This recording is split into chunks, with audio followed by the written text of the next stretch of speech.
అప్పుల బాధలు వెంటాడుతున్నాయా? అయితే 6 JVR వారి జాతిరత్నాలు ధరించండి. ఎమ్మెల్యే ప్రకాష్ గౌడ్ కొడుకు ప్రేమ వివాదం మళ్ళీ ఒక కొత్త మలుపు తిరిగిందని చెప్పుకోవాలి. అయితే తండ్రి నుంచి మాకు ప్రాణహాని ఉందంటూ కూడా పోలీసులను మీడియాని ఆశ్రయించాడు కొడుకు. అలాగే మరోవైపు ఎవరైతే సంతోష్ గౌడ్ పెళ్లి చేసుకోబోతున్న అమ్మాయి వాళ్ళ తల్లి రూపారెడ్డిని పోలీసులు అదుపులోకి తీసుకున్నారు. రియల్ ఎస్టేట్ పేరుతోని డబ్బులు తీసుకొని మోసం చేస్తుందంటూ కేసు నమోదు చేసి అరెస్ట్ చేయడం జరిగింది నార్సింగి పోలీసులు. సో ఇప్పుడు ఆమెని ఉప్పలపల్లి కోర్టులో అయితే హాజరుపరిచారు. ఇది ప్రకాష్ గౌడ్ చేయిస్తున్న పని అని చెప్పేసి రూపారెడ్డి ఆరోపణలు చేస్తోంది. కానీ కొంతమంది బాధితులు మాత్రం లేదు, మేము ఇంటి మీదకి వెళ్ళింది వాస్తవమే, కానీ మేము మోసపోయాం కాబట్టి మేము ఇంటి మీదకి వెళ్ళాం తప్పితే మాకు ఎమ్మెల్యే ప్రకాష్ గౌడ్తోని వాళ్ళ కొడుకు ప్రేమ వ్యవహారంతోని మాకు ఎలాంటి సంబంధం లేదు అని చెప్పేసి కొంతమంది బాధితులు చెప్తున్నారు.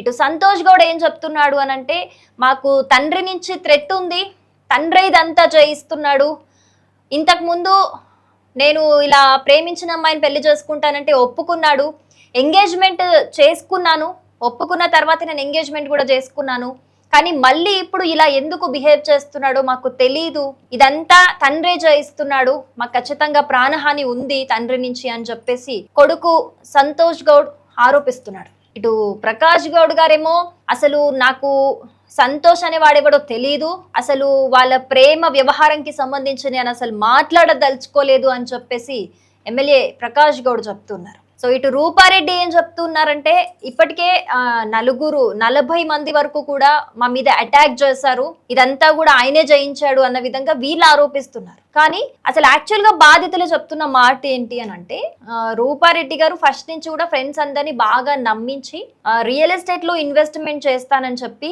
డబ్బులు తీసుకొని తిరిగి ఇచ్చేటప్పుడు ఒక 4-5 లక్షలు నేను కల్పిస్తానని చెప్పేసి అందరి దగ్గర నుంచి డబ్బులు తీసుకుంది అని చెప్తున్నారు.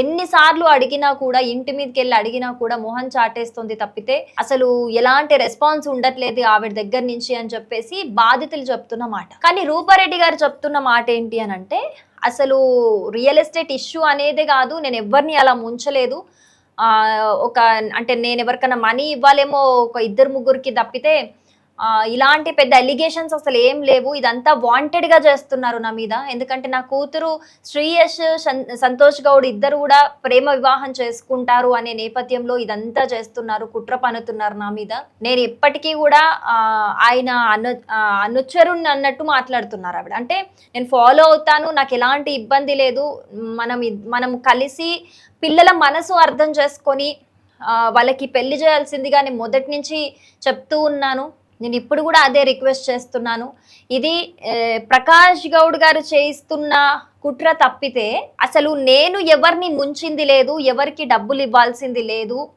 అదంత పెద్ద ఇష్యూ కూడా కాదు అని చెప్పేసి రూపారెడ్డి గారు మాట్లాడుతున్న వాదన. కానీ ఇంకో సైడ్ సంతోష్ గౌడ్ అలాగే శ్రీయష్ ఆ అమ్మాయి ఏం మాట్లాడుతున్నారు అని అంటే, అసలు ఇంత పెద్ద ఎత్తున మా మీద ఇంత చేయాల్సిన అవసరం లేదు, మేము ఎప్పుడు కూడా మీ పరువు తీయాలనుకోలేదు, మీకు చెడ్డ పేరు కూడా తేవాలనుకోలేదు, మా అమ్మ ఎప్పుడు కూడా మిమ్మల్ని సొంత అన్నలాగే భావించింది, మేము ఒకవేళ పెళ్లి చేసుకోవాలనుకున్నా కూడా లేదు, ఆయన ఉండాలి ఖచ్చితంగా, ఆయన ఉంటేనే పెళ్లి చేసుకోవాలి అన్న విధంగా ఎప్పుడు మాకు చెప్పేది, మా అమ్మ చాలాసార్లు ట్రై చేసింది ఆయనతో మాట్లాడడానికి మా పెళ్లి గురించి, కానీ చాలా మంది లేదు ఆయన చాలా కోపంగా ఉన్నాడు, మాట్లాడకండి మంచిది కాదు అని చెప్పేసి మమ్మల్ని ఆపేశారు అని చెప్పి శ్రీయష్ చెప్తున్నమాట. ఇటు సంతోష్ గౌడ్ కూడా ముందు బాగానే ఉన్నారు, చేసుకోమన్నారు, ఏమైందో కానీ సడన్ గా ఇలా బిహేవ్ చేయడానికి రీజన్ ఏంటో కూడా మాకు తెలీదు, మరి ఎవరన్నా ఇన్ఫ్లుయెన్స్ చేస్తున్నారా ఏంటో కూడా తెలీదు అని చెప్తున్నారు. శ్రీయష్ అలాగే ఏం చెప్తుందంటే, రూపారెడ్డి అంటే వాళ్ళ అమ్మగారు ఎవరైతే ఉన్నారో చాలా తక్కువ టైంలో ఎమ్మెల్యే ప్రకాష్ గౌడ్ గారికి చాలా దగ్గరయ్యారు, అందుకే చాలా తక్కువ టైంలో కౌన్సిల్ టికెట్ కూడా ఇవ్వడం జరిగింది, అందుకే చాలా మంది ఓర్వలేకుండా ఆయనని ఇన్ఫ్లుయెన్స్ చేస్తున్నారు, అందుకే వాళ్ళ మాటలు నమ్మి ఇలా చేస్తుండొచ్చు అని చెప్పి వాళ్ళు చెప్తున్నమాట. కానీ వాళ్ళు ఏం చెప్తున్నారు అని అంటే, ఇలా చెయ్యడం అయితే కరెక్ట్ కాదు, మేము ఎప్పుడు కూడా మీ మంచే కోరాం తప్పితే మీ పరువు తీయాలని మేము ఎప్పుడు అనుకోలేదు, మేము ప్రేమించి పెళ్లి చేసుకోవాలనుకున్నాం, అది కూడా మీ అనుమతితోని, అని చెప్పేసి ఇటు సంతోష్ గౌడ్ శ్రీయష్ మాట్లాడుతున్న మాట, అటు రూపారెడ్డి గారు కూడా సేమ్ ఇదే చెప్తున్నారు, అసలు రియల్ ఎస్టేట్ అనేది ప్రాబ్లం కాదు అని. కానీ ఇటు బాధితులను చాలా మందిని చూస్తుంటే 40-50 మంది వరకు ఉన్నారు బాధితులు. వాళ్ళని చూస్తుంటే వాళ్ళు చాలా పెద్ద ఎత్తున నిరసన వ్యక్తం చేస్తున్నట్లుగా తెలుస్తోంది. వీళ్ళ ఇంటి దగ్గరకు వచ్చి చాలా మంది కూడా మేము ఇంటి మీదకి వెళ్ళామని కూడా చెప్తున్నారు. మాకు చెక్కులు ఇచ్చి అవి బ్యాంకులో వేసుకుందామంటే అవి బౌన్స్ అవుతున్నాయి, మమ్మల్ని మోసం చేసింది, మా దగ్గర డబ్బులు తీసుకుంది అని చెప్పి బాధితులు వాపోతున్నారు.